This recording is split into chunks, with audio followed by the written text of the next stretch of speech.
కమలాపురం నియోజకవర్గంలో కోకటంలో జరిగిన ఘటన మినహా అంతా ప్రశాంతమైనటువంటి వాతావరణంలో ఎన్నికలు జరిగాయి. అయితే ఈ ఎన్నికల్లో విజయ అవకాశాలు ఎవరికి ఎలా ఉండబోతున్నాయి అన్నటువంటి విషయం అడిగి తెలుసుకునేందుకు మనతో పాటు కమలాపురం టీడీపీ అభ్యర్థి పుత్త కృష్ణ చైతన్యారెడ్డి గారు మనతో పాటు ఉన్నారు. ఆయన అడిగి తెలుసుకున్నారు కదా విజయ అవకాశాలు ఎలా ఉన్నాయి, ఒక పెళ్లిమర్రి విఎన్పల్లి మండలాల్లో పట్టు లేదన్నటువంటి భావన ఉంది. ఆ తర్వాత ఆ మండలాల్లో కూడా కాస్త పట్టు సాధించారు. ఎలా ఉన్నాయి మీ విజయ అవకాశాలు? విజయ అవకాశాలు సంపూర్ణంగా ఉన్నాయి. మీరన్న విఎన్పల్లి పెళ్లిమర్రిలో కూడా మెజార్టీ వస్తాయి. మెజార్టీ రాని మండలం అంటూ ఉండదు అని ఈసారి నేను విశ్వసిస్తున్నా.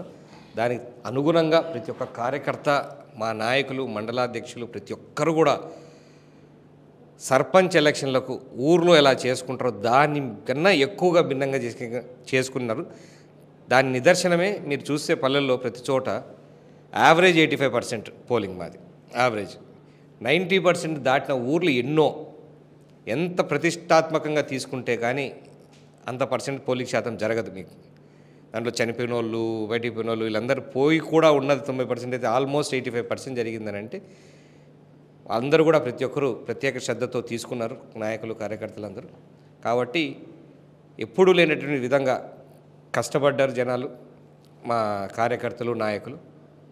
ఖచ్చితంగా విజయ అవకాశాలు మాకు ఎక్కువ ఉన్నాయి. అంటే పెళ్లిమరి కావచ్చు, విఎన్పల్లి మండలాల్లో ఒకప్పుడు నామమాత్రంగా ఏజెంట్లు ఉండేవారు. మీకు ప్రస్తుతం నిన్న జరిగినటువంటి ఎన్నికల్లో చూస్తే మాత్రం ప్రధానంగా కీలకంగా వ్యవహరించేటువంటి పరిస్థితి వచ్చింది. అంటే దీనికంతటికీ ప్రధాన కారణం మీ కుటుంబ సభ్యులు ఎవరైతే మీ సతీమణి కావచ్చు, అదేవిధంగా మీ సోదరి దివ్యశ్రీ కావచ్చు, మీ బావగారైనటువంటి యశ్వంత్ కావచ్చు, వీళ్ళంతా చేసినటువంటి కృషి ఫలించిందని చెప్పొచ్చా? డెఫినెట్గా. ఒక్క కరెక్షన్ ఏంటంటే ఏజెంట్లు వీక్గా ఉన్నారన్న పరిస్థితి ఏ రోజు కూడా వీరపనేనిపల్లి పెళ్లిమర్రిలో మాకు లేదు. ఉన్న పులివెందల వాళ్ళ ఇన్ఫ్లుయెన్స్ ఉంది అని అంటే నేను ఒప్పుకుంటాను. రాజశేఖర రెడ్డి గారి కుటుంబం యొక్క ఇన్ఫ్లుయెన్స్ ఎప్పటి నుంచో ఆ రెండు మండలాల మీద, ఎందుకంటే వాళ్ళకి అడ్జసెంట్ పులివెందల కాన్స్టిట్యున్సీకి ఆనుకొని ఉంటుంది కాబట్టి ఈ రెండు మండలాల మీద వాళ్ళ ఇన్ఫ్లుయెన్స్ బాగా ఉండేది కాబట్టి ఇంతకు ముందంతా ఇబ్బంది పడ్డాం. ఏజెంట్ల విషయంలో మాకు ఏ రోజు కొరత లేదు, నాయకుల విషయంలో కూడా కొరత లేదు. కానీ జనాలు వాళ్ళ మాటలు నమ్మడం మానేశారు. ఇంకా విశ్వసించేది లేదు. ఏమన్నా కావనివ్వండి, అంటే వాళ్ళ జగన్మోహన్ రెడ్డి గారు చిన్నానికి జరిగిన అన్యాయాన్ని కానివ్వండి, రాజశేఖర్ రెడ్డి గారి పేరు చెప్పుకొని ఇది చెట్టు పేరు చెప్పి కాయలు అమ్ముకున్న పరిస్థితి, ఆ కాయలు చేదుగా అనిపించి జనాలందరూ కూడా తెలుగుదేశం వైపు తిరిగింది. ఖచ్చితంగా మీరు అన్నట్లు మా చెల్లెలు, మా బావ, మా ఫ్యామిలీ మెంబర్సు, మా తమ్ముడు అందరూ కూడా తిరిగారు. వాళ్ళందరికీ మైలేజ్ కూడా ఖచ్చితంగా ఉంది. వాళ్ళు అడిగే విధానాన్ని, వాళ్ళు ఎక్స్ప్లెయిన్ చేసే విధానాన్ని జనాలు కొంచెం బాగా నమ్మి ఖచ్చితంగా తెలుగుదేశం వైపు అయితే మొగ్గారని చెప్పి నేను తెలియదు. అంటే గతంతో పోల్చుకుంటే మీ కుటుంబ సభ్యులంతా కూడా ఒక్కసారి కూడా ప్రధానంగా ఆ పెళ్లిమరి కావచ్చు, ఆ విఎన్పల్లి మండలాల్లో ప్రత్యేకమైన దృష్టి సారించారు. సో ఆ దృష్టి సారించినటువంటి నేపథ్యంలో ఆశించిన స్థాయిలో ఫలితాలు వచ్చాయన్నటువంటి విషయం మీకు ప్రగాఢంగా నమ్మకం ఉందా? ఖచ్చితంగా ఆశించిన దానికన్నా ఎక్కువ మెరుగ్గా ఉంటాయని అనుకుంటా ఉన్నాను. మా ఫ్యామిలీ మెంబర్స్తో పాటు మా కార్యకర్తలు కూడా అహర్నిశలు లాస్ట్ 2-3 రోజులు అయితే నిద్ర కూడా పోకుండా పనిచేసినటువంటి పరిస్థితి. ప్రతి ఒక్కరు కూడా కష్టపడ్డారు. మరొక్కసారి అంటే మీకు ఛాన్స్ వస్తే ఈ నాయకులందరికీ కూడా, మా అధ్యక్షులకు కానీ, మండలాధ్యక్షులకు కానీ, మండల నాయకులకు కానీ, ఊర్లో ఉన్న నాయకులకు కానీ, కార్యకర్తకు ప్రతి ఒక్కరికి పేరు పేరున ధన్యవాదాలు తెలియజేసుకుంటున్నాను. ఎందుకనంటే మేము చెప్పకపోయినా సొంతంగా పని చేసుకున్న పరిస్థితి. ఇది మా ఎలక్షన్, మీది కాదు అని డైలాగులు కొట్టి మరీ పనిచేసిన ఎలక్షన్. మీకు ఎంత ముఖ్యం, మాకు అంతకన్నా రెండింతలు ముఖ్యం ఖచ్చితంగా ఈ ఎలక్షన్. మేము మిమ్మల్ని గెలిపించుకోవాలన్న కసితో పనిచేశారు. కాబట్టి ఖచ్చితంగా నేను చెప్తున్నాను కదా, ఆ రెండు మండలాలకు కూడా మేము మెజార్టీ వైపే ఉంటామని తెలియజేసుకుంటాం. అంటే ఒక రకంగా ఎమ్మెల్యే పైన అసమ్మతి ఉన్నటువంటి పరిస్థితి, అలాంటి పరిస్థితి నేపథ్యంలో కూడా విఎన్పల్లి కావచ్చు, పెళ్లిమర్రి మండలాల్లో కూడా ప్రత్యేకంగా చేంజ్ అయినటువంటి పరిస్థితి. కొంతమంది నేతలు ఏదైతే ఎన్నికలకు కొద్ది రోజుల ముందు కూడా అక్కడ మీరు నిర్వహించినటువంటి రోడ్ షో కావచ్చు, అలాంటి పరిస్థితి నేపథ్యంలో ఒకరోజు చేంజ్ అయింది. వాస్తవంగా చెప్తే అక్కడ చేంజ్ అయిన పరిస్థితి. నేనేమంటున్నానంటే చేంజ్ అయింది, ఆ తర్వాత ఓటర్లు అంటే నేతలను మీరు ఎక్కడ నమ్ముకోలేదా, ఓటర్లనే నమ్ముకున్నారా? పొరపాటు. నేతల్ని నమ్ముకున్నాం, ఓటర్లు నమ్ముకోని పరిస్థితి లేదు. కార్యకర్తలందరూ గట్టిగా పనిచేసి వాళ్ళందరూ మొబిలైజ్ చేయకపోతే ఓటర్లు ఇంత పర్సంటేజ్ అయితే రాదు. కాబట్టి వాళ్ళు కష్టము ఉంది, ఓటర్లో మార్పు కూడా చాలా ఉంది.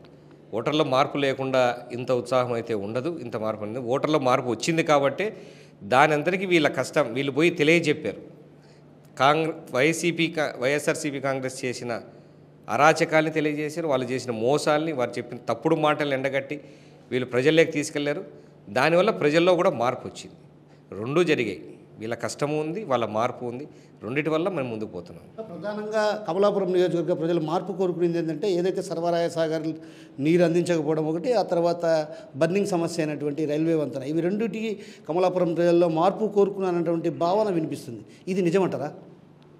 మార్పు అనేది కాదు, ఇప్పుడు కూడా ఆ రెండు కావాలనేది వాళ్ళ మెయిన్ ఎజెండా. అందరికీ కావాల్సిన మెయిన్ బేసిక్ థింగ్స్ ఆ రెండు. ఎందుకంటే ఒక ప్రాజెక్ట్ రిజర్వాయర్ వచ్చి కూడా మన భూములకు నీళ్లు రావాలేదని ఒక తపన. దాని మీద ఏ రోజు ఎమ్మెల్యే గారు ఫోకస్ చేయలేదు. దాని మీద అంటే ఆయనకు ఆ ఆలోచన లేదు. రైతు పడే కష్టం అతనికి తెలియదు కాబట్టి ఆయన దృష్టి సారించలేదు. ముందు ఏమనుకున్నారు, రాజశేఖర రెడ్డి బిడ్డ జగన్మోహన్ రెడ్డి గెలిస్తే మన ఊర్లకన్నీ మేలు చేస్తాడు, రాజశేఖర రెడ్డిని నమ్ముకున్నాం కదా అన్న ఆలోచనతో మన కడప జిల్లా వాసిన ఆశంతో పోయారు. కానీ పూర్తి వైఫల్యం చెందిన ఎమ్మెల్యే వల్ల పూర్తి వైఫల్యం చెందారు కాబట్టి ఎటువంటి పరిస్థితుల్లో అది నమ్మే పరిస్థితి లేదు. ఏమీ లేకపోయినా కూడా, ఒకసారి కూడా గెలవకపోయినా కూడా ప్రభుత్వంలో చాలా పనులు చేసి పెట్టాం కాబట్టి మా నాన్నగారి పైన ఉన్న నమ్మకం కూడా మాకు క్యారీ అయింది. అది దానివల్ల అడ్వాంటేజెస్ కూడా ఉంది. మీరన్నట్టు ఆ సర్వరాయ సాగర్ పనులు, కాలువ పనులు, తర్వాత పంట కాలువలతో ఇచ్చే పని, కమలాపురం ఫ్లైఓవర్ పని, ఇవన్నీ కూడా తెలుగుదేశం హయాంలో మేము ఖచ్చితంగా పూర్తి చేస్తాము. రాబోయే తెలుగుదేశం ప్రభుత్వమే. మీరు మీ ఎగ్జిట్ పోల్స్ బయటికి చెప్పకపోయినా మా ఎగ్జిట్ పోల్స్ ప్రకారం మేము ఖచ్చితంగా వస్తున్నాం కాబట్టి అన్ని పనులు చేసి పెడతామని చెప్పి మేము అందరికీ తెలియజేసుకుంటాం. కోకటంలో జరిగిన ఘటనను ఎలా చూసుకోవాలి? ఒక పార్టీకి సంబంధించిన మీ పార్టీలోనే ఉంటూనే మీ పార్టీకి వ్యతిరేకంగా పనిచేయడం ఎలా చూడొచ్చు? ఇప్పుడు పార్టీకి వ్యతిరేకంగా జరుగుతుందని చెప్పి మేము చెప్పుకోవడం కూడా జరిగింది. ముందు కూడా లేదు, వాళ్ళు చేస్తామన్నారు అని చెప్పి పార్టీ కూడా మాకు చెప్పడం జరిగింది. ఎటువంటి పరిస్థితుల్లో అంటే మేము ఎందుకంటే వాళ్ళని నమ్మడానికి లేదు. ఏ రోజు వాళ్ళ ఫ్యామిలీ మెంబర్స్ తప్ప అవతల పక్క ఏజెంట్ వాళ్ళు పెట్టుకున్నది లేదు, వాళ్ళు జరిపింది లేదు. ఎవరో ఒకరు ఉండాలి వాళ్ళ ఫ్యామిలీ. అలాంటిది ఆ ఫ్యామిలీ ఇద్దరు కలిసి ఉన్నారు, మాకు అన్యాయం జరుగుతుంది అని ఒక ఆలోచనతో మేము ముందుకు పోయాం. ఏజెంట్లను మా వాళ్ళని చూసి పెట్టుకున్నాం అందరినీ. వాళ్ళు దాన్ని వ్యతిరేకిస్తూ వచ్చారు. మా పార్టీలో కూడా చెప్పడం జరిగింది, వీళ్ళు మాకు చేయరు, అంతగా చేయాలి అని అంటే అంతగా వాళ్ళని పోయి మనకు చేస్తారు వాళ్ళే అంటే మొత్తం వాళ్ళే చేయమని చెప్పు. కానీ బూత్లో మావాడు ఒక్కొక్కడన్నా ఏజెంట్ ఉంటాడు మా తరఫున, మీరు పార్టీ తరఫునంతా వాళ్ళని పెట్టండి, మా తరఫున ఒకడు ఉంటాడు అని చెప్పి అదొక్క కండిషన్ పెట్టడం జరిగింది. ఆ కండిషన్ కూడా అతను ఒప్పుకోలే. మీరు అన్నీ కరెక్ట్గా చేస్తున్నప్పుడు మా ఏజెంట్ ఒకడు ఉంటే మీ తప్పుమవుతుంది. ఒక పార్టీకి రెండు వస్తాయి, ఒక ఎంపీ, ఒక ఎమ్మెల్యే, ఇద్దరు ఏజెంట్లు కూర్చోవచ్చు కదా. ఒక ఏజెంట్ మావాడు ఉంటాడు, ఒకరు మీరు జరపండి. మొత్తం రాజకీయం మీరు చేయండి, మేము ఓటు కూడా అడగం, మీరు చెయ్యండి అని చెప్తే మీ ఏజెంట్ ఉండకూడదు. ఈరోజు బయటపడింది కదా. ఈరోజు ఎలక్షన్ జరిగిన రోజు వాళ్ళ మైండ్ సెట్ అర్థమైంది, వాళ్ళు చేయాలనుకున్న కుట్ర అర్థమైంది, జనాలకు అర్థమైంది. ముందు రోజు భోజనాలు పెట్టి ఆయన ప్రవీణ్ గారి నాన్న ప్రతాప్ రెడ్డికి భోజనాలు పెట్టి అందరికీ మీరు తెలుగుదేశం కోటేయకూడదు, ఫ్యాన్కి వేయాలంటారు. ఈయనేమో నేను ఆయన ఇన్ఛార్జ్, నాకు అన్నమయ్య జిల్లాలో ఇదేంటి రాయచోటికి ఇన్ఛార్జ్ ఇచ్చినారు, మదనపల్లికి ఇన్ఛార్జ్ ఇచ్చినారు అని ఆయన తిరుగుతున్నాడు. ఈయన మీద కూర్చొని మీరు ఎవరు ఓటేయడానికి వీల్లేదు, మీరు ఓటేస్తారంటే వేస్తే నాతో పోయి వేయించండి, లేకపోతే మీరు ఓటు కూడా రావద్దని నేను భయపెట్టినాడు. రకరకాల ప్రయత్నాలు చేసినారు. ఓటర్ పొద్దున్న ఎలక్షన్కి పోతే ఏజెంట్లను కూర్చోబెట్టకుండా గలాట్ చేయాలని చూశారు. కానీ ఏజెంట్లు ధైర్యంగా పోయి కూర్చున్నారు. మళ్ళా ఎలక్షన్ జరగకుండా ఉండడానికి గలాట చేశారు, అయినా కూర్చున్నారు. ఎలక్షన్ జరిగిన తర్వాత ఓటర్లు రాకుండా భయపెట్టడానికి చేశారు, అయినా ఓటర్లు వచ్చారు. కారణం వాళ్ళ మీద వ్యతిరేకత. తెలుగుదేశం మీద కాపాడతారన్న ఒక నమ్మకం, తెలుగుదేశం వస్తే మా ఊర్లో ఈ అరాచకం ఉండదు అని చెప్పి ఒక నమ్మకం ఒక పక్క వాళ్ళు చేసిన. ఎందుకంటే శనిగలు అమ్ముకున్న డబ్బు కూడా రైతులు కట్టలేని పరిస్థితి. అంటే ఎవడో శనిగలందరూ ఎత్తుకొని రైతులందరూ, ఆ ఊర్లో రైతులు లేబర్ అంతా ఉండి, వాడు ఎవడో ఐపీ పెడితే వాడిని పక్కన పెట్టుకొని ఆ డబ్బు నీకు ఇంత ఇస్తా, 10 లక్షలు అంటే 1 లక్ష ఇస్తా, 2 లక్షలు ఇచ్చా అని కూర్చోబెట్టుకొని చేసిన వాళ్ళు. మాకు ఓట్లు పడవ మేము ఇలా చేసామన్న భయం వాళ్ళకు ఉంది. కాబట్టి ఓట్లకే రాకుండా చేసే పోతుందని పొద్దున భయాందోళన సృష్టించి అనుకున్నాడు. కానీ పోలీసుల సహకారంతో సాఫీగా జరిగింది. మేము కూడా అక్కడ ఉండి చేసాము కాబట్టి, ఎలక్షన్ సాఫీగా జరిగింది కాబట్టి ఖచ్చితంగా ఓట్లు తెలుగుదేశం పడినాయని చెప్పి నేను విశ్వసిస్తాను. మున్ముందు వాళ్ళని నమ్మే పరిస్థితి కూడా లేదు ఆ ఊర్లో. కాబట్టి ఇదొక మంచికే జరిగింది. వాళ్ళ నిజస్వరూపం బయటపడింది. పార్టీ కూడా గమనిస్తుంది. ఇన్ని రోజులు మాటలు చెప్పారు, ఎలక్షన్ రోజు అయితే మాటలు చెప్పలేదు కదా, అబద్ధాలు చెప్పినారని తెలిసిపోయింది కదా.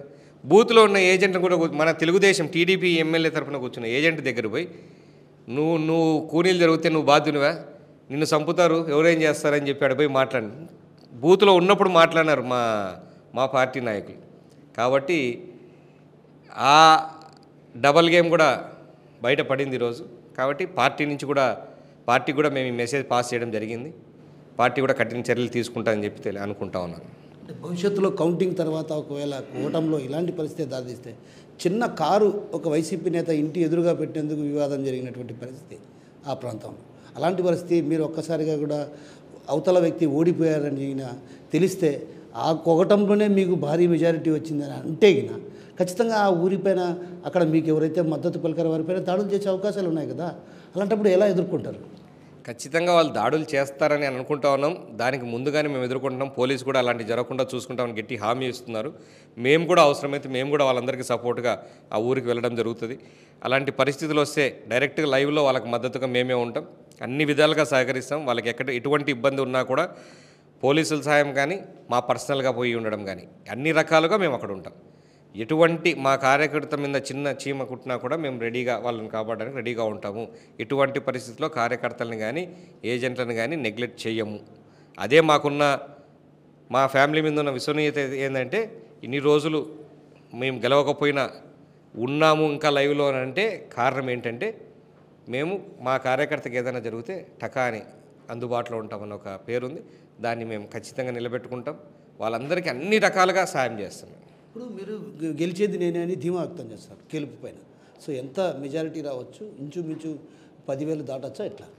మెజారిటీ అని లెక్కలేదు కానీ మా కార్యకర్తలు జనాలు చెప్పేదాన్ని బట్టి మీరు చెప్పే ఫిగర్ కన్నా ఎక్కువే ఉండొచ్చు. కానీ మాకు గెలుపు ఒక ఓటుతోనైనా మేము గెలుస్తాం, ఖచ్చితంగా గెలుస్తాం. అదొకటి.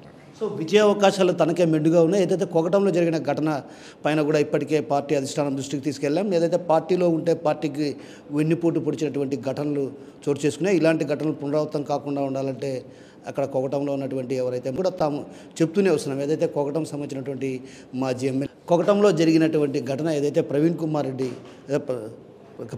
రెడ్డి ప్రతాప్ రెడ్డి గారు చేసినటువంటి ఘటన పునరావృతమైంది. ఈ నేపథ్యంలో పార్టీలో ఉంటూ పార్టీకి వెన్నుపోటు పొడిచారు. ఇలాంటి వారి చర్యలను కూడా పార్టీ క్రమశిక్షణా చర్యలు తీసుకోవాల్సిన అవసరం ఉంది. ఎందుకంటే పార్టీలో ఉంటూ పార్టీకి వెన్నుపోటు పొడిచిన వారిని సహించబోదన్నటువంటి విషయాన్ని కూడా చెప్తుంటే, మరోవైపు భవిష్యత్తులో కూడా కొగటంలో ఇలాంటి ఘటనలు జరిగితే మాత్రం ఖచ్చితంగా తాము ఆ కుటుంబాలకు అండగా ఉంటాం. ఎట్టి పరిస్థితుల్లో కూడా వెనుకడుగు వేసే ప్రసక్తి లేదు. అవసరమైతే ఆ కొగటం గ్రామంలోనే నివసించైనా వారిని కాపాడుకుంటాం, వారిని వెన్నంటి ఉంటామన్నటువంటి విషయాన్ని మనతో పాటు ఉన్నటువంటి కృష్ణ చైతన్యారెడ్డి గారు చెప్తున్నారు. ఎవరు నాగేశ్వరరావుతో కిషోర్, RTV, కడప నుంచి. మరిన్ని వీడియోస్ కోసం ఛానల్ ని సబ్స్క్రైబ్ చేయండి. లేటెస్ట్ అప్డేట్స్ కోసం వాట్సాప్ ఛానల్ ని ఫాలో చేయండి. అండ్ లింక్ డిస్క్రిప్షన్ లో ఉంది.